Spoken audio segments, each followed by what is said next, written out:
Hello, and welcome to Chapter 3 of InnoBuzz's online marketing course. Today we're going to be looking at social media marketing, and we have a lot to cover, so we're just going to dive right in.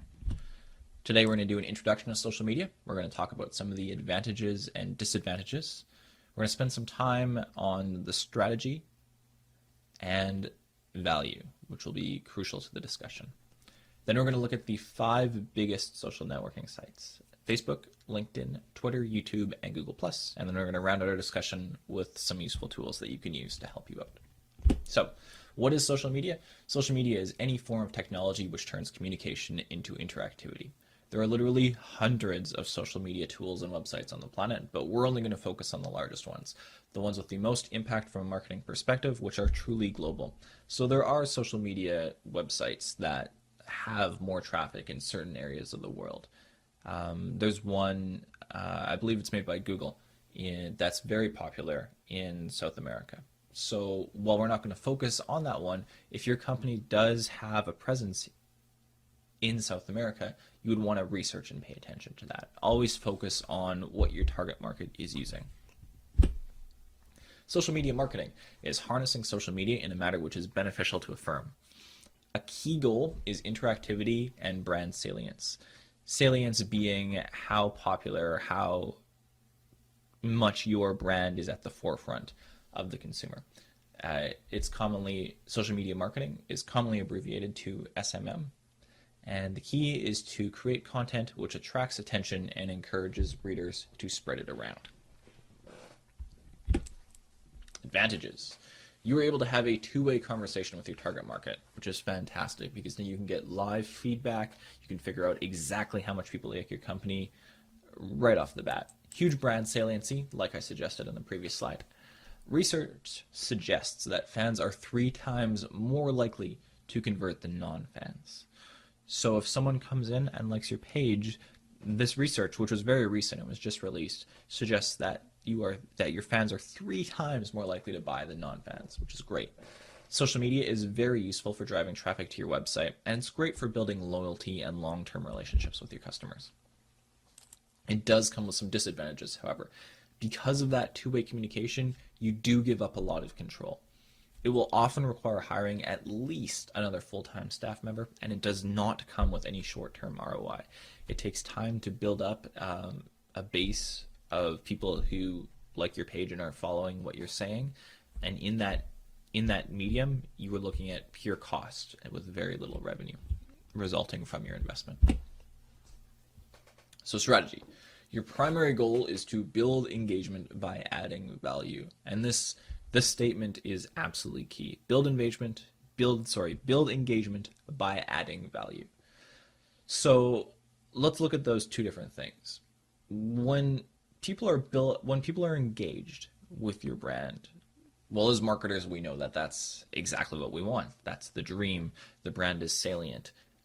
They enjoy you enough that they're willing to interact with you. As long as that engagement is good, we'll work under that assumption. And then the second part of social media that's so key is adding value. When a person likes your page on Facebook, for instance, they will see your updates directly on their newsfeed. So let's be clear as to what that means.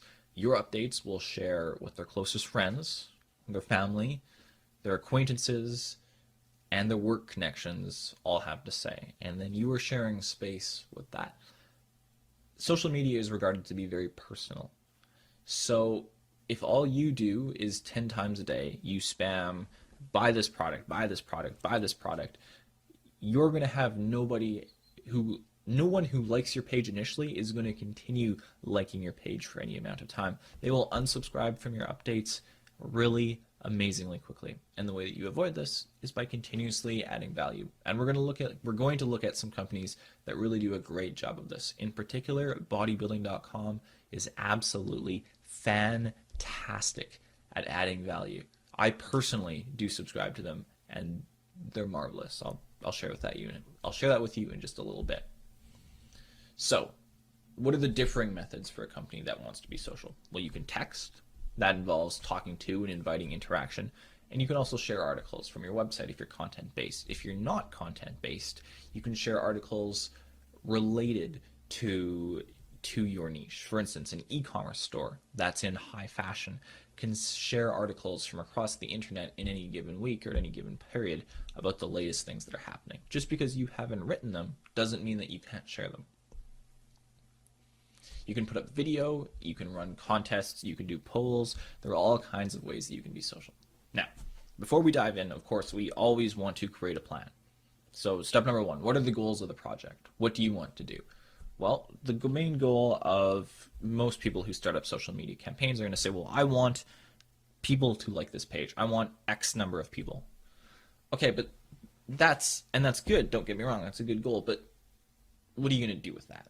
And the main thing that you're going to want to do is convert. What do you want to convert on? Do you sell a product? Do you want to drive traffic back to your website?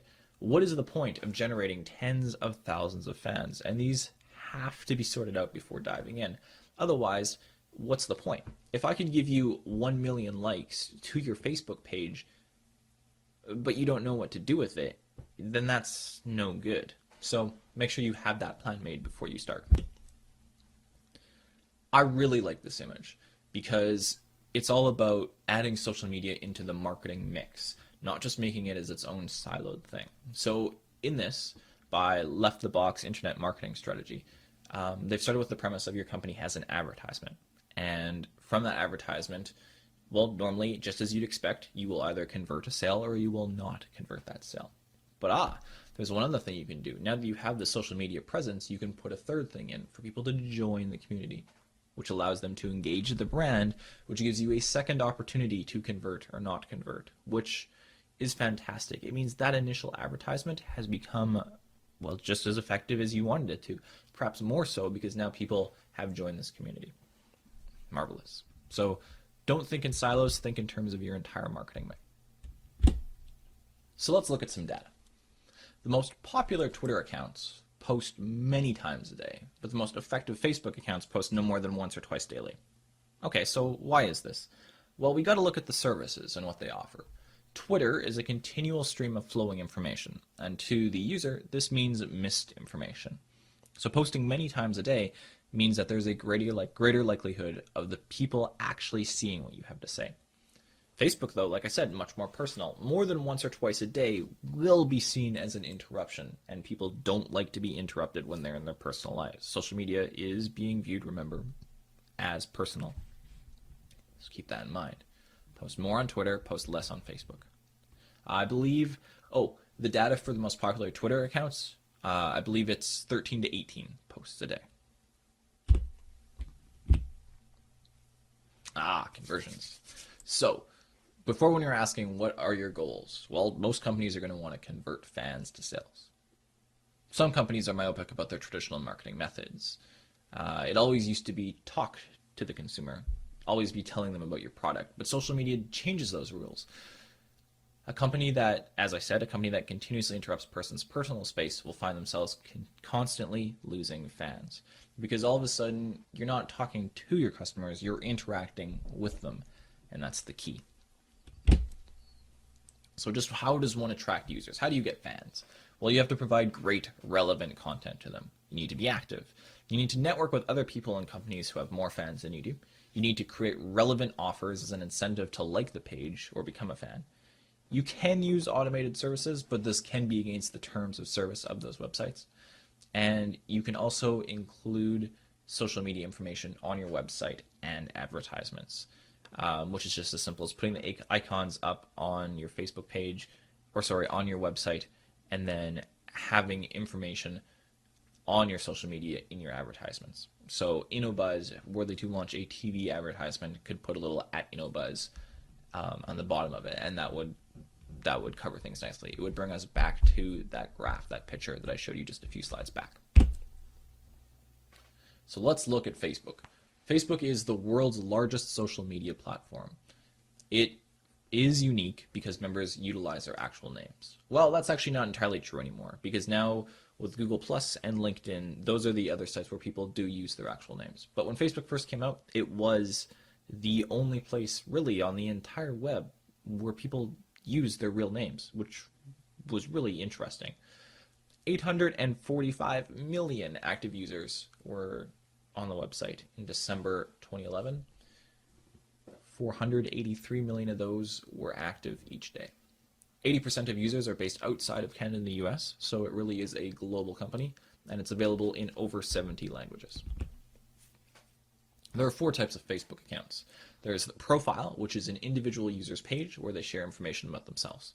There are places, which is a page where users can see the location of a business. There is groups, which is a place for multiple individuals to communicate and share information. And then finally, pages, which is a more comprehensive profile page for companies and public figures. So, what's our strategy here? 1, you want to post only extremely relevant text, pictures, and video. 2, you want to vary it. Content should be just that, content, not a sales pitch. And 3, you want to utilize two-way dialogue. So let's look at bodybuilding.com's page, since they do such a great example or great job of this. Boom. Here it is. Now, when you first come to the page, you're going to get this welcome screen, which, like us for exclusive deals and coverage, great. We've got a video, and then back to this again. Now, let's look through this a little bit. Info. All the basic info about the company. Nothing too complicated, just a nice introduction, their website, their social stuff. Here's their wall. The wall is what also gets plastered to the individual user's newsfeed. And why are we looking at this? Well, check this out. 571,000 people like this, and 20,000 are talking about it.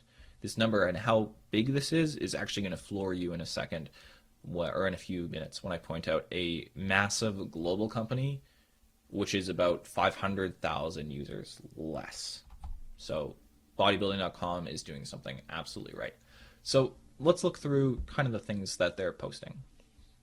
Let's look at the time first. 2 hours, 9 hours ago, yesterday, yesterday, yesterday.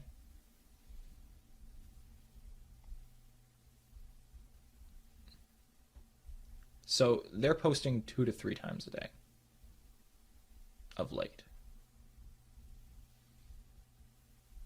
2 to 3.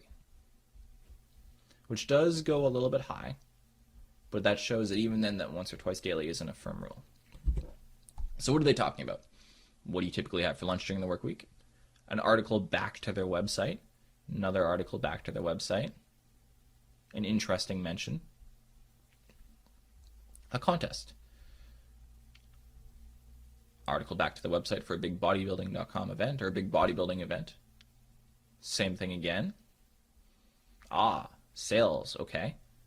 We have a poll, another one on that event, transformation article, interactivity, sales, more interactivity, another transformation, and an article. It's geniusly well done. There is very little actual sales pitch, but plenty of content, plenty of value added. And like I said, I personally, on my real account, not on my nice little demo account that I created here, I personally follow bodybuilding.com's Facebook page just because there's so much great content that does come out. And I personally am interested in bodybuilding. So what did we see? Let's go back to this slide just for a second. We saw that they posted only extremely relevant text, pictures, and video. We saw that they did vary it, providing content and not just sales pitches. And we saw that they did boost interactivity by adding a two-way dialogue. Great. Job well done. Let's look at some of Facebook's tools. Open Graph enables any web page to become part of a person's social structure. So this is an API for developers. It's a little more advanced. It works under the premise of user, action, and object, and then integrates that data into a person's newsfeed and timeline. So, basic example, John Doe cooked pasta. User, action, object. Why would you want to use this? Because let's say that it wasn't pasta, but a specific brand of pasta. Well, when that information gets shared back into the newsfeed, that comes as a link to your page. So you can actually benefit drastically from this.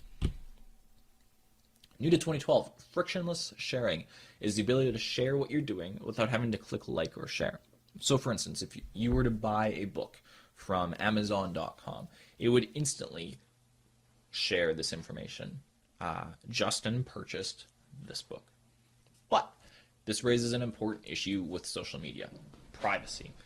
Privacy, if you just do a simple Google News search on it, privacy social media, you will find loads and loads of articles continuously being published on this. It's a huge concern. Just because social media, there is so much information that the marketer can get a hold of.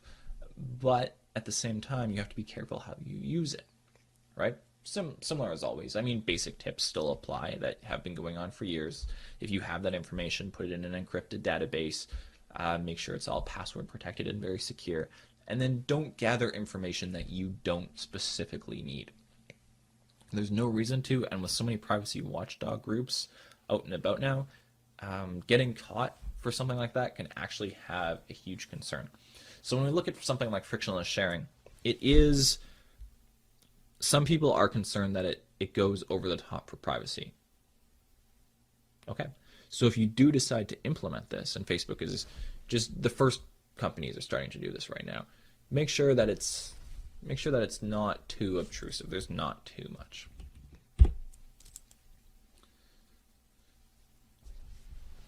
Facebook Connect allows users to connect their profile to other websites. So your e-commerce store, for instance, or your blog. It increases interaction with your site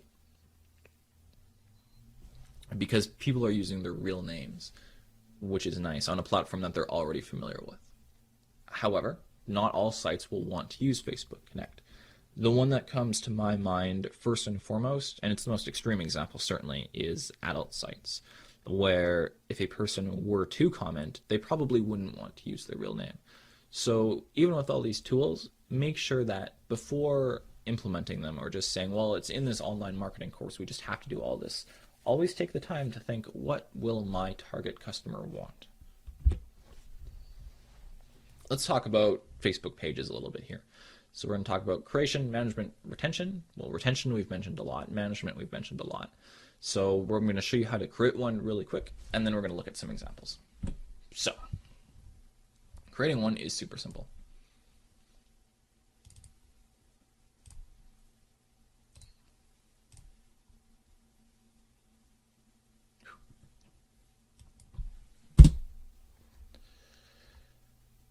You go to facebook.com. You go create a page for a celebrity, band, or business.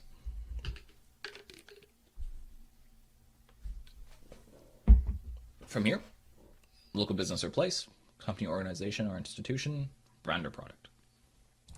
Click on it, fill out your information, go, I agree to the terms, press get started. Then you're going to go through these really simple steps and fill in the information like we saw on the bodybuilding.com page. You'll be able to enter in your information, upload pictures, create that welcome page, which is highly recommended that you do, and just go through it. It's all very simple and very basic. Let's look at some examples. I talked about Procter & Gamble in the introduction. I like to use this one in the introduction chapter, and I like to use this as an example because we saw bodybuilding.com had 570,000 people liking it. Procter & Gamble is a global company and only has 70,000 and about 20 times less people actually talking about it. That's weird. So what's going on with this? Well, this is their welcome page, just basic about us. Okay. Their info. Their info.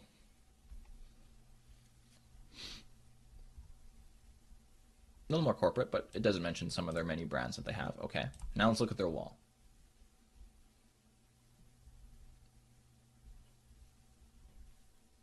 Got a little bit of value, a little bit of content. Not bad, okay. They're doing okay. And I think these are recent changes, because if we go back just a few more, we get to some of the issues that they've had. So, new video in the Procter & Gamble YouTube channel. Brand spelt for what their social media is. No doubt it'll be youtube.com/Procter & Gamble, but that's not great branding. There's no description. I don't know what the video is about. Gillette UK, I don't know who Sir Chris Hoy is. Perhaps he's super famous in the UK, but I personally, as a Canadian, have not heard of him. I have no incentive to check on this. If this was in my newsfeed, skip it. We're excited about a new partnership with Alliance to save energy to educate customers. Okay. Good to know. New, come on.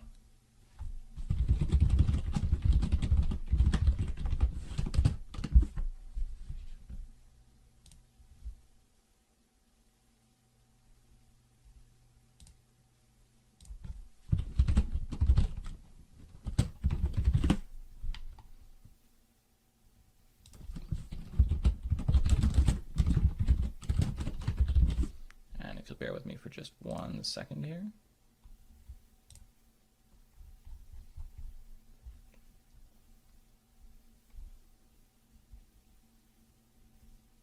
New video. So when we look through these posts, we really don't see too much added value. Sure, there's some, but it's not great. It's a little bit wonky. It's not particular customer oriented, but it's not customer oriented at the same time. They're kind of walking this in between. And unlike bodybuilding, which hits their target market perfectly, well, a lot of people aren't following Procter and Gamble, which is interesting. But based on how they interact, well, there's not a lot of reason to share a lot of this, to spread the word around with your friends. They kind of get left a little bit behind. Let's look at another example for The Dark Knight Rises. One of the most anticipated movies of summer 2012. Well, here we go. Content, all very relevant. 150 days till The Dark Knight Rises. Everything about this page is just relevant information for fans of the movie. Absolutely fantastic. What a great way to build hype months before, and it's literally free. The cost of doing this, there is no charge for creating a Facebook page. So there's really just the person who has to go through and aggregate this information, and that's it. Easy. It's a no-brainer for a lot of companies.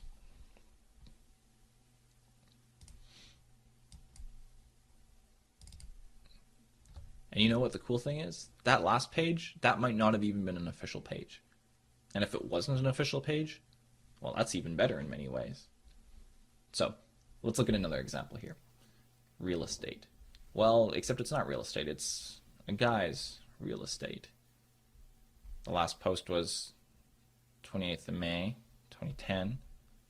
It's not a lot of activity. It's obviously been discarded, but let's just pretend that he hadn't discarded it. Let's analyze some things here. First of all, real estate. It's not a page for real estate. It's obviously a page for this guy based in Tampa. So why not say Tampa Real Estate, or the #1 Tampa-based real estate firm, or John Doe #1 Tampa real estate agent would be an even better name. Okay? Why not beef this out a little bit? Why not add a little bit of value? If we look here, this one's sales, and then this is, okay, something nice. That's not great. The 1,216 people that like this, I personally suspect that he purchased it. I don't know for sure, but given that there is literally no value whatsoever, and that Search Tampa MLS is the website listed, I'm willing to bet that they were purchased fans. You can do this. I don't recommend that you do. It's great to generate initial social proof, but the fans are essentially useless because they won't convert. It's just getting a number up there, but there's no real reason for it. If you're an actual company that has an actual great product, it's going to be better to just generate those fans organically. So this is an example of a page that isn't great.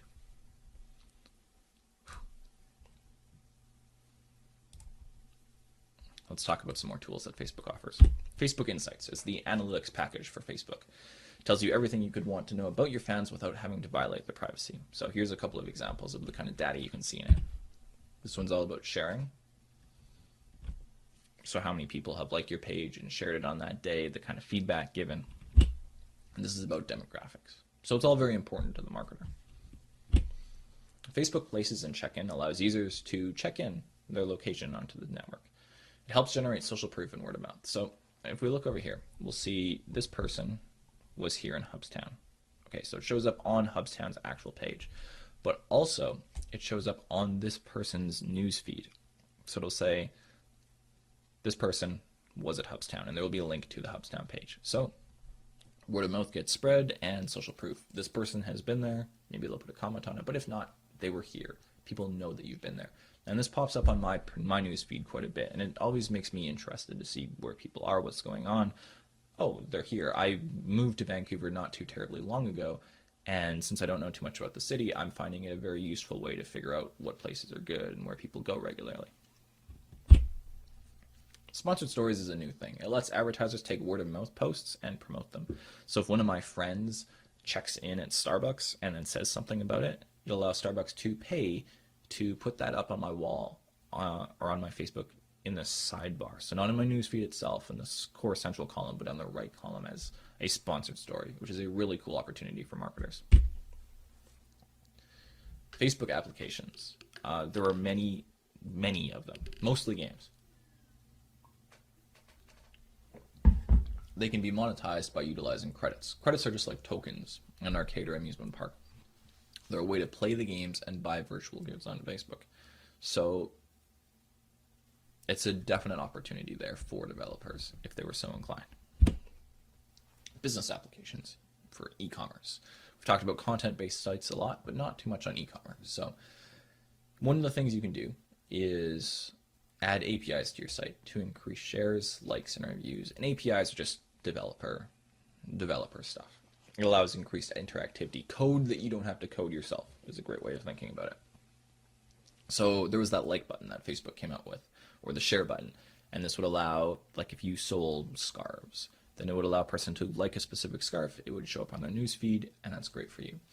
A social campaign, these are becoming utilized more and more for e-commerce of late.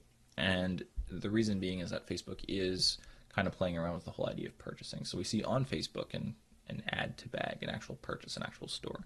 So while this is being developed more and further, if a person were to actually purchase this, it would show up on their newsfeed as purchased it. Pretty cool overall, I think. So advantages and challenges of Facebook. The advantages: high conversion rate of social campaigns, the 3 times bigger advantage for fans. You drive a massive amount of traffic to your website, and it is a huge boost to brand saliency and interactivity. However, there's always the initial analysis of should my firm utilize Facebook. Probably is the answer, since virtually everyone does use it nowadays. And then how you can consistently add value without stepping over the line of being too intrusive. And that is best done with strategy, figuring out in advance. Simply saying, for every 5 posts, 4 of those will be content-based, 1 of them will be sales-oriented, would be a great way to go. LinkedIn is the world's largest professional networking site. It has over 150 million users, and the average household income of those users in America is just shy $110,000. Now keep in mind, the average median income of an American household is approximately $65,000. So what we see here in LinkedIn with the demographic, because it targets professionals, they do make substantially more, and that's something worth keeping in mind. One of the things that LinkedIn is great for from a marketing perspective is B2B marketing. So who should use LinkedIn? Individuals and firms interested in recruiting or being hired, consultants and freelancers, and anyone who caters to the business market, and that's because of the business sense. Now, with that said, some people who do very, very high-end consulting have reported that LinkedIn doesn't work very well for them because that's not where corporate economic buyers hang out. I think that's a fair statement. However, if you're targeting small and medium business, if you're targeting people a little bit lower down on the corporate buying chain, then I would expect that LinkedIn would have some very, very good results for you. So one of the things that might be interesting on this list is the fact that it says individuals and firms interested in recruiting or being hired. And when LinkedIn first came out, because of professional networking, that was, well, a rather big part of it. So if we look at Procter & Gamble, just for a second here, we see that their LinkedIn page has 2 different parts. It's got an overview of the company,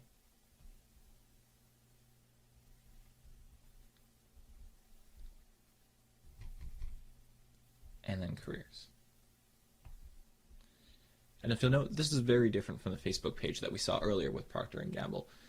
Things, they're a little bit different. It's no longer so much about spreading the brand as much as priming the brand for business to business relations. So there's the careers page, and the overview actually isn't much of an overview at all. It's a basic little introduction about the company and some more information. And that's basically it.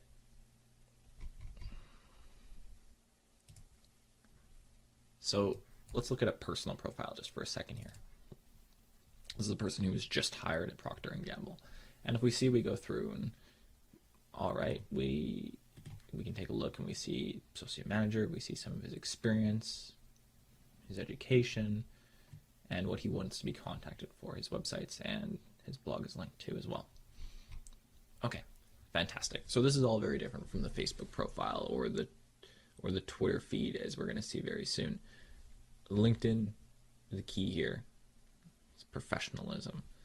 So as a company or an individual doing marketing, you need to be careful and pay attention to this at all times. So when we're looking at that other person, just as an example, should he add only people he knows and trust him, or should he reach out to other people using the service? And you're going to find people who steer you in, well, both extremes. Some people advocate only add people you know because that's the most solid way to network online. Other people are going to advocate the exact opposite. They're going to suggest that you should reach out to as many people as you can. To be honest with you, I'm a big fan of Aristotle's golden mean, and I always like to pick the middle ground myself. I find that most often, as he found, it's the correct way to go. So I think there is something to be said for making sure that you do add people who you know and who trust you, but also take the time to reach out to a few new people. After all, that's what networking is all about. If you're never expanding your social circle, well, it's really hard to move around as an employee or as a business person. You need to continuously be expanding.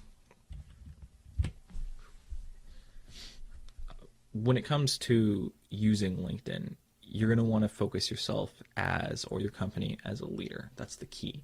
On a business-to-business marketing website or professional website, this is important. It's not enough to be a fish in the sea. You need to be a leader.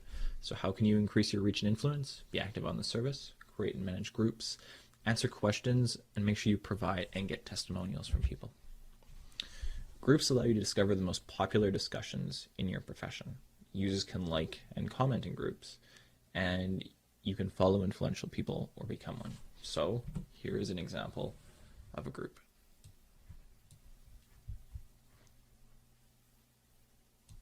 Come on over, I say. There we go. The Realtor Probate Marketing Network Group.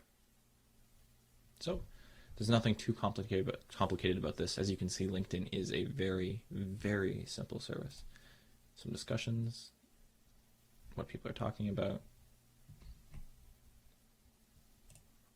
any promotions happening, any jobs that are available. There's none for this company, or for this group rather. And your business can take this and make use of it. In fact, I'd recommend that you do. And that's basically all there is to know about LinkedIn. It's professional. You got to focus on business to business. If you're a business consumer, there's not a lot of point in spending time on here unless you're going for the recruiting and looking at getting employees from LinkedIn, which is definitely a possibility. So always keep that in mind. Let's move on to Twitter. Twitter is a microblogging service. This means that you're limited to 140 characters whenever you type. That's it. It's the exact same thing as a standard SMS text message. Twitter statistics, over 50 million daily users. 5% of those users account for 75% of all activity on the website. The top markets in 2010 were Indonesia, Brazil, Venezuela, Netherlands, and Japan. And when Twitter first came out, it was initially used by older people, and it was really picked up by the business-to-business crowd. Of late, it's attracted many more younger people. Part of this is due to the fact that celebrities have been flocking to the website, and it's been a good way of, them keeping their personal brands in front of people at all times while providing insight to people's lives. And so while we're speaking of celebrities, here's a great example. Ashton Kutcher was one of the first ones to pick up Twitter, and of his 10 million, I believe he was a part of a race to be the first person to 1 million, and I believe he won it. So this is the celebrity, his actual Twitter feed.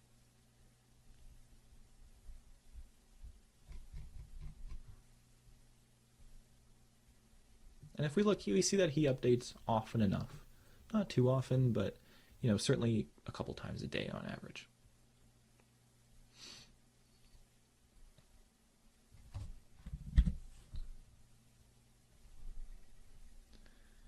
And that's all there is to it.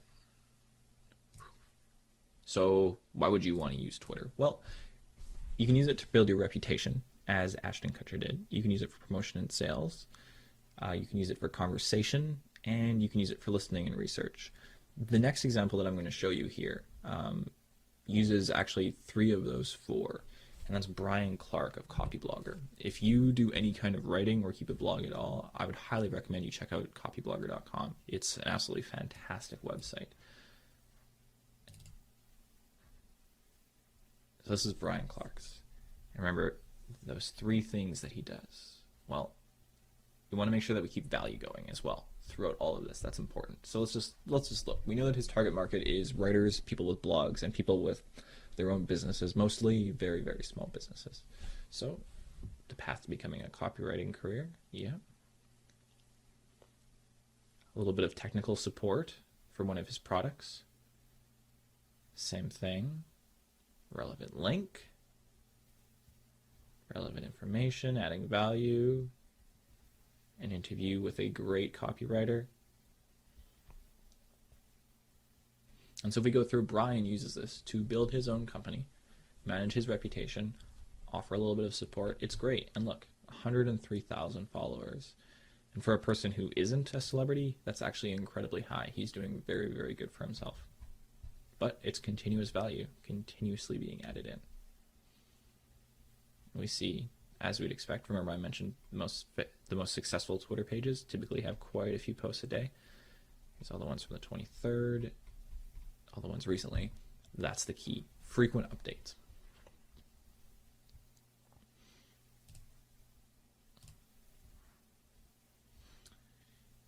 Here's another one. This one takes a bit of a different approach, but I think they can get away with it. This is Amazon UK's Twitter feed.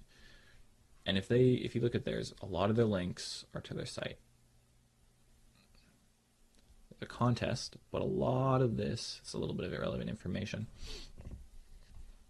It's all relevant to their website, and every single one links back to Amazon.uk or .co.uk, which is great. But I think for Amazon, they can get away with it. Their value is in their product, but they're one of those rare people that doesn't have to be doing too much. People kind of come to Amazon looking for deals, and it's so huge that they generally have a hard time of even knowing what's there. So this Twitter feed actually goes a long way to helping that. And as long as they don't do it too often, you'll notice Brian Clark was updating with technical support, reputation building, relevant information multiple times a day. Amazon UK, once, skipped a day, once, skipped a day. It's a little bit less, and I think that's the key. So their content strategy versus their frequency of posting really does make sense. Here's another example. This is DreamHost. It's the company that I actually use to host my websites. And this is their official support page. Yet another way that you can use Twitter, because it's all live and everything comes in so quickly. They actually just straight feed support to people through here. Which is pretty smart when you think about it, because the time it takes for someone to come in and type this, I'm sorry about that. I see you did receive a reply, but to be clear, the admins are taking a close look at your server. That's not normal. That's fantastic. I mean, that would be great to receive that as a customer, and you can see that they very, very frequently update this. When people have problems, they're in touch.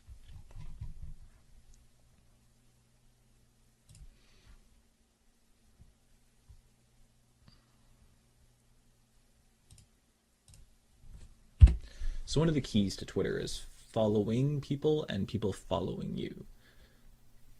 You want your goal, just like if in Facebook your goal is to get as many people to like you as possible, your goal in Twitter is to get as many people to follow you as possible. Ideally, you want to be following few people and have a lot of people following you. That's the ideal world. In Twitter, that's kind of the popularity way of doing things, or it makes you look popular. So, at that being said, you should still follow some people. Influencers in your field, companies similar to yours, and you can choose to follow back each person who follows you if you choose. that's entirely your call and your company. Some people do, some people don't. It depends on whether you want that popularity thing or whether you want to make as many solid connections with people as possible. Totally up to you. So let's talk a little bit about how the service works. Tweeting is actually sending little 140 character messages to people. So each and every one of those little things that we just saw in those examples, those were tweets. But there's some key terminology to know about Twitter. Hashtag, which is used to mark keywords. So if I were to write a number sign, bodybuilding, what that would do is it would create a little link. And it's basically a way for the Twitter backend to recognize that this person is talking about bodybuilding, and it helps it when aggregating searching. It's basically like splitting it into categories. A direct message is a private tweet between the sender and the recipient. A retweet is forwarding another person's tweet to your followers. The @ sign is used to call out usernames. So if I were to put @Justin, which is not my Twitter account, but it certainly will be someone's, that would be that person's username, and it would show up as a link on the website. Because Twitter has so much information scrolling past at any given time, and you can think about it, if you have even 300 people that you're following and they're updating an average of 3 times a day, that's more information than you can possibly take in. So one of the things you can do is build lists, which allow you to organize others into groups. So you can have one group for bodybuilding, one group for everything that you ever wanted to know about cats, one group for everything about healthy eating, and you can just split things up. When you click to view a list, so you've created them, you will only see tweets from users in this group, and that's the key to them. So it just helps you a bit with organization. One thing that some companies choose to do, and a lot, unfortunately, of people, is they use ghostwriters. Ghostwriters are people who write but take no credit. They write as if they were somebody else. You should disclose this if this is what's happening. For companies, it's not a big deal. It's expected that, for Procter & Gamble, some employee will be writing about it. No one really needs to know who that is. And in all honesty, you're probably not going to outsource that anyway, because it would be, a little bit silly. No one's going to know what's going on at Procter & Gamble better than the good folks at Procter & Gamble. But if you're a person, let's just take the example of Ashton Kutcher for an instance. He is a legitimate celebrity. And when you sign up for his tweets, insights into his world, the things he likes. It seems a little bit silly if you just simply have a PR company running that for you. And in fact, if anyone ever found out, it would massively take away the value of the service to the fact where it was, literally pointless. So if you're using ghostwriters, that disclosure is actually really important. And this kind of follows up with Twitter etiquette. So here are just some simple rules. Don't follow people and then unfollow them when they follow you back. That doesn't make sense. Don't automatically send direct messages. That's an option that you can choose to do. You shouldn't do it. Don't abuse the @ sign handles, so by spamming a whole bunch of people's names and continuously sending them messages. Make sure you're helpful, and just for you as a company, don't yell bye bye bye. Make sure that you take the time to add the value in. When I looked at Brian Clark's page, even though he does update multiple times a day with support and reputation, relevant articles, he does drop in every now and then something about someone's product or his own company, which is good. I mean, it's fantastic. It's exactly what he should be doing, but it's rare. It only seems to come up every 10 or 15 posts as opposed to, or every 10 or 15 tweets, if we're going to use the right terminology. It's not something that he does super frequently. And just like we've talked about Facebook, just like, you don't do it on LinkedIn, but you want to make sure that your content strategy is just that, content-based. You have to add value through content, then you ask for sales. It's a little bit different from traditional marketing practices. So here's a cool application of Twitter. And one of the things I like about the web is how it continuously changes things. So there's now something you could do called Tweet for Pay, which is a new form of advertising. It allows people to access content, book preview, a song from an album, whatever really, and it will only cost them a tweet. So how can this be utilized with your business?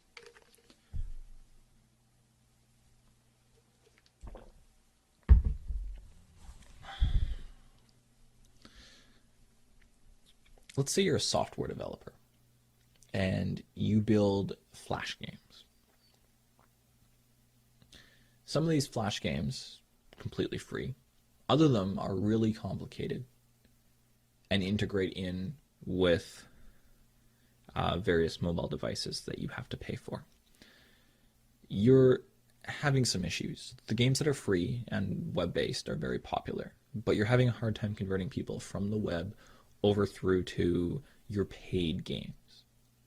One of the things that you could do is allow people to try out one of your games by your company on a tweet for pay basis.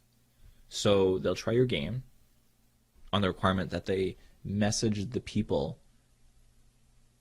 or put up a post on their, or put up a tweet on their Twitter feed for the people following them to see that you're doing this. That makes sense because, well, let's put it like this. It's just that basic tree where if one person does it and then 5 people do it and then 5 more people do it from each of those 5 people, you get that exponential acceleration in spread. And all of a sudden people are going to start looking, okay, well, this game was really good. At the end of the game, we're back on the menu screen. You have this nice little bit about other games that you have that you can try out and get put on your phone. And all of a sudden you're going to be looking at sales increasing. So you're giving away something, but you're getting something else for free. Getting a lot of marketing for essentially free. Because Twitter has so much information going on it, searching becomes really important. Twitter has a real-time search engine which allows you to see what people are talking about. You can search for your brand, your competitors, your products, all kinds of things. So I think the best application for this is in support. If you worked at the Ritz-Carlton and you were continuously paying attention to what was happening on the Twitter feed, and you saw that someone had a negative response, you could be there literally within seconds to go in and say, hey, I'm sorry you had a bad time.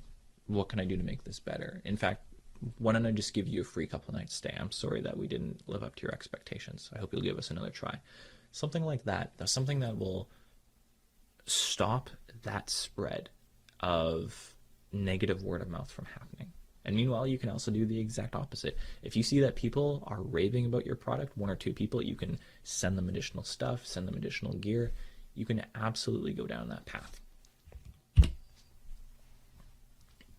Because Twitter has so much data flowing on it all the time, one of the things that really has to happen is you paying attention to metrics. And as a marketer, you're probably well aware of this by now.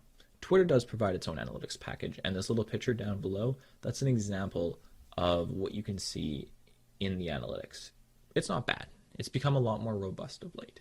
But you can also get other programs, some are free, some that you pay for, which run full metrics. Programs like the Archivist or Twitter Counter do provide a richer, more in-depth service.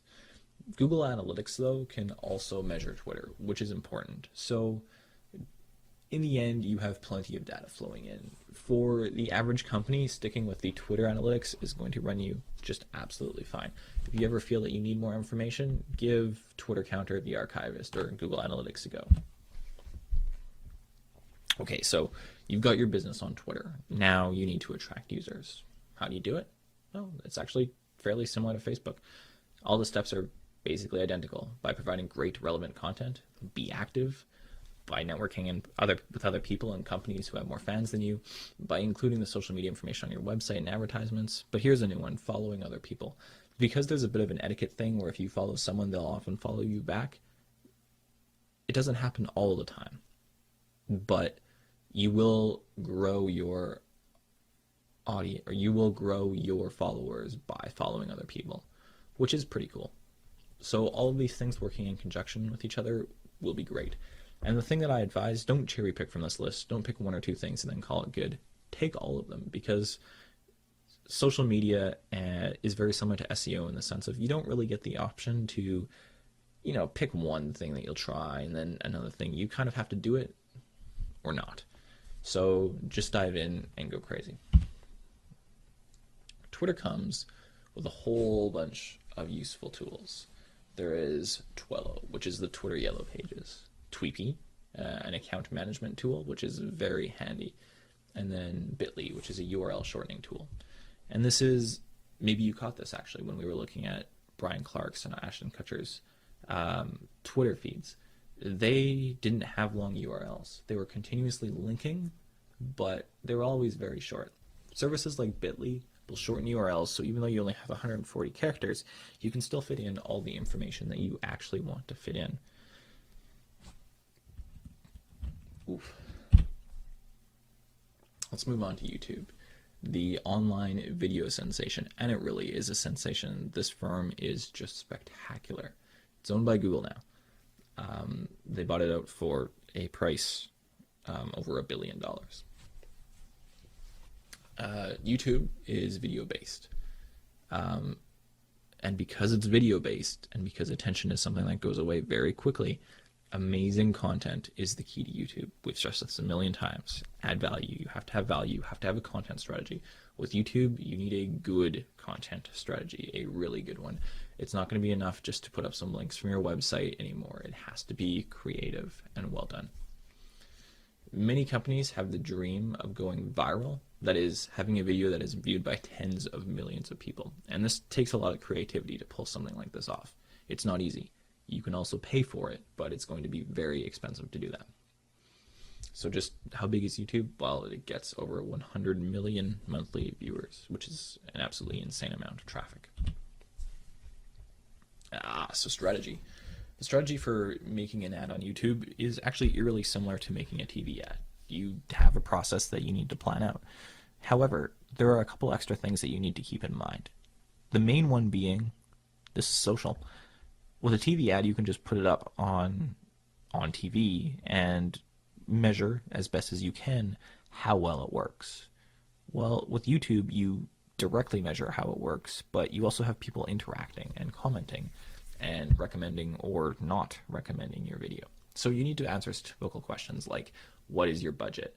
Are we going to proceed with a viral strategy, a paid promotion strategy, or a mix of the two? What will you consider a success? How many views? And then how will you measure ROI on it? Always an important question.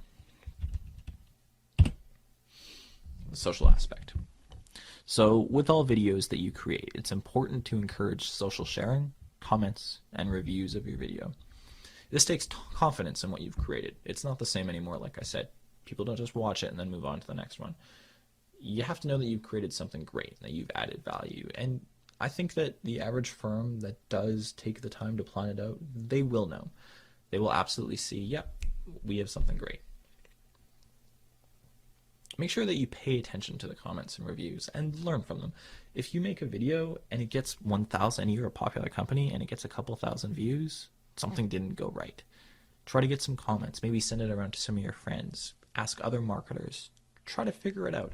This is the whole thing with a lot of internet marketing. In fact, I have a book on my bookshelf, which is all about just diving in and just trying it. Because for the most part, it's not really expensive. The cost to make a video for the average corporation, it's incredibly little. The cost to do SEO or to create a blog, absolutely minimal. It's a couple of employees. It's really not expensive investments. And so just doing them, trying them, and then if you do make a mistake, okay, well, not a big deal. As long as you plan things out from the beginning, any mistakes that you make aren't probably going to be too drastic. If you make a great video and it only gets 2,000 views, okay, well, you've just learned something important. You haven't hurt your brand. Why would you?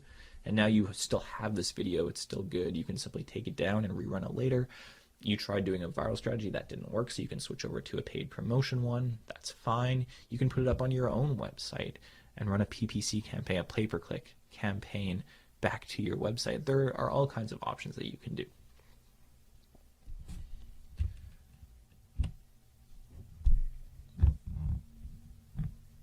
Oh, and that's the other thing, come to think of it.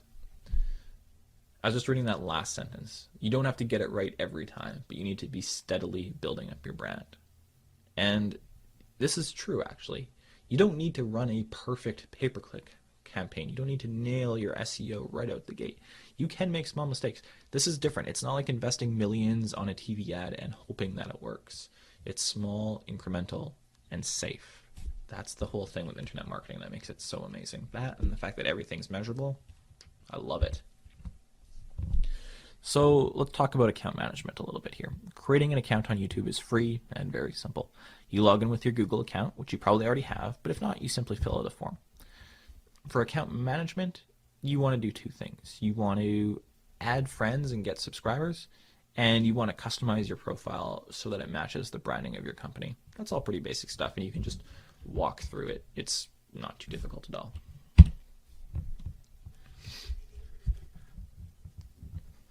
You can, let's look specifically at advertising with YouTube. You can create your own videos, or you can advertise in other people's videos. Both methods, perfectly acceptable. Though the first does allow for better branding because instead of putting up a small text ad in a video, you have an actual video. That just makes sense. The first method does allow you to promote the video, which actually works, which is called promoted videos. I've mentioned it a couple of times, so I haven't really described it too much.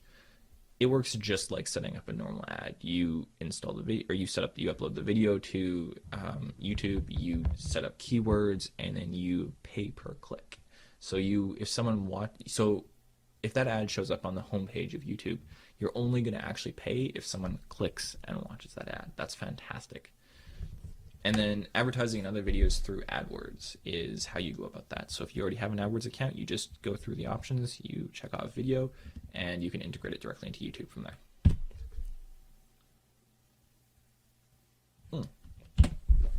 Let's take a second just to look at some of that promoted stuff.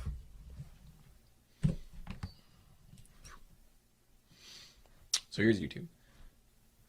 This ad here is going to get seen by approximately 23 million people in America per day. Pretty fantastic. Let's click on an ad. Or sorry, click on a video. We do not need to watch it. That is not important. What we do need to pay attention to is an advertising opportunity, which is right here.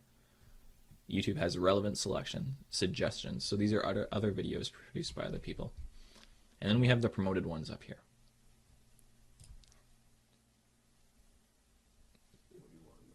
In this case, we have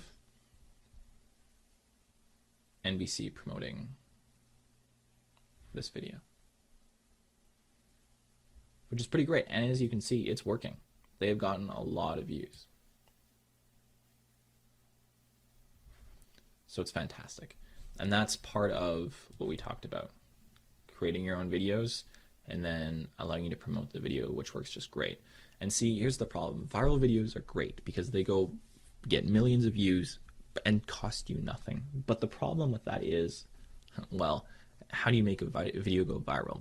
And the truth is, it's hard to do because it needs certain factors which are difficult to predict months ahead of time. And even if you could accurately predict them, it's still hard to know exactly what's going to get passed around.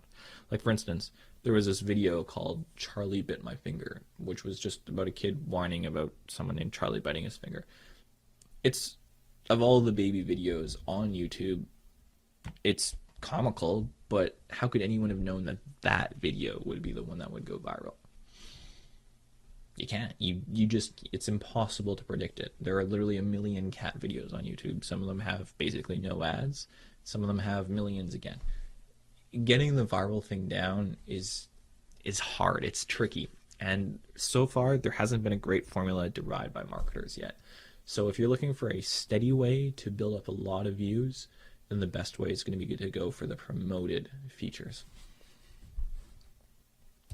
Let's move on to our last social network here, Google+. Google+ is the newest major social network. In December 2010, it had 20 million unique visitors and 200 million page views, which made it in Google's books an enormous success, and I think we can agree that would be considered pretty awesome. Here's something interesting about Google+. 2/3 of the users are male, which is a skew from how things normally are with social networks. Normally, it's a little bit more balanced. So, because Google Plus is so new, marketers are only beginning to figure out exactly how to use it. And it's always hard with a new service. It, by all appearances, does mimic Facebook very much. It's got the same news feed going down. We're going to look at one company, which is using Google Plus as a marketing tool. And it's actually very similar to how bodybuilding.com does it. For certain, we want to keep up what we've been talking about so far, a solid value-based strategy. And taking the time to ensure keywords are utilized is important due to the likelihood of it being indexed. Remember, this is Google's company, and Google, with a giant search engine, is also focusing on integrating all kinds of social sharing things into their search engine itself. So when you can optimize for keywords, definitely would recommend it. So let's look at UFC.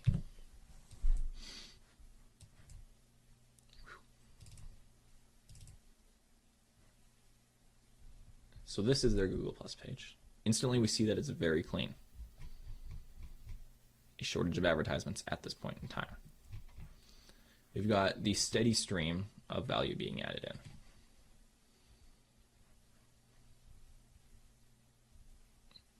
Not being updated too regularly, but certainly being updated often, enough to add a bit of value. And because Google Plus does have so many users now, and remember, most of them will be early innovators, so know your target market.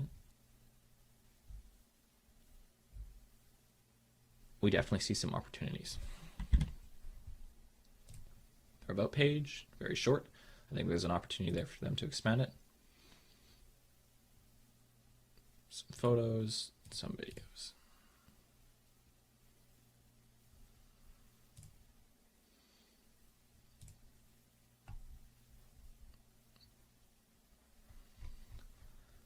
So Google Plus is very clean, and it is very similar to Facebook from a marketer's perspective.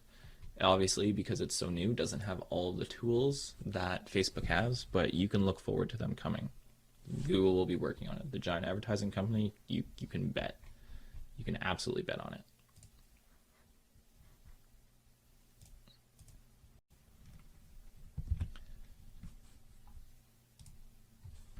One of the things that Google has done is release their version of the Facebook like button. It's called +1. It integrates directly with your site through a very helpful tool that I'm going to show you in just a second. And it's part of a great API for developers, which allows them to integrate into their sites and applications in a way very similar to Facebook.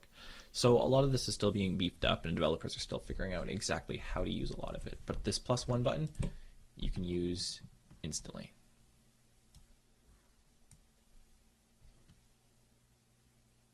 All you have to do is follow that link that I put there, grab this tool here, enter in the information, and done. That's it. Copy and paste the following code to your site. Super simple, super easy. And in fact, I didn't show you how to do this earlier, but putting a Facebook like button onto your website is basically the exact same way. I'm not even going to bother showing you. It is incredibly simple, just like this.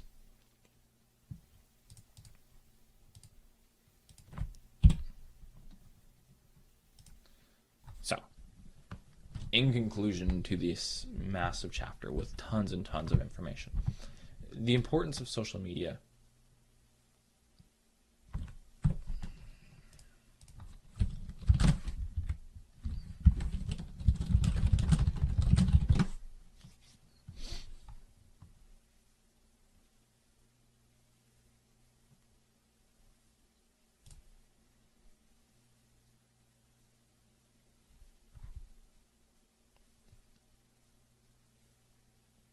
Okay. So, in conclusion to this massive chapter, the importance of social media is in conversions and driving traffic to your website. We have to do this by constantly adding value through a content strategy. It's critical that you know your target market inside and out. Where are they? What kinds of things do they like? This is all information that you should have solid research on. So continuing forward, it should be very simple.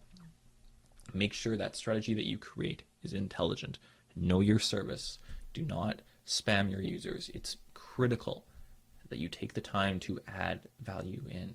Don't rush things. Don't worry about having negative ROI for the longest time until you get that user base built up and conditioned to click on your links. It takes a bit. It's recommended that you stick with the most popular social media sites. I looked at the big 5 today in this course. And I did mention earlier that one in South America, and there will certainly be ones in China that we haven't looked at as well. Absolutely. If that's where your target market is in mass amounts, go to them. Don't hesitate. learning different social media services, I hope you can see it's pretty easy. Figure out how the service works, look at other people and what they're doing who are successful, and then replicate it. It's really not too terribly complicated. As long as you always keep in the back of your head, am I adding enough value? And is the strategy working where we're going to get an ROI off of it? You're golden. That's all there is to it. All right. That concludes chapter 3. See you shortly for chapter 4.